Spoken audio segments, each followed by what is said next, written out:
allusion, an indirect reference, a hint, a passing casual reference to something facilitated without explicit identification.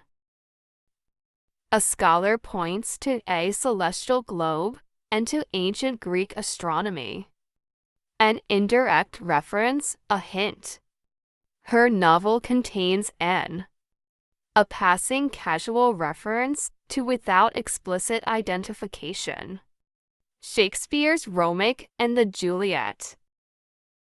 Aloof, uninvolved and distant.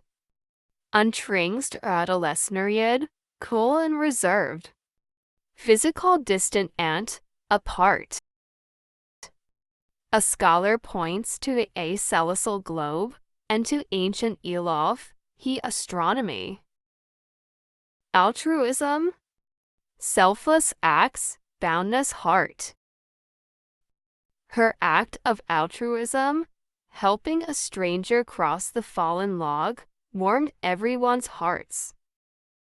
Ambience, mood, feeling, atmosphere.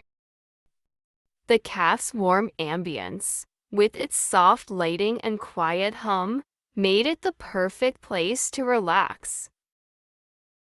Ambiguous, uncertain, open to interpretation, vague. The politician's ambiguous statement left everyone wondering what he truly meant. Ambivalent, having mixed feelings, uncertain, conflicted. She felt ambivalent about the new job offer, torn between the higher pay and the longer commute.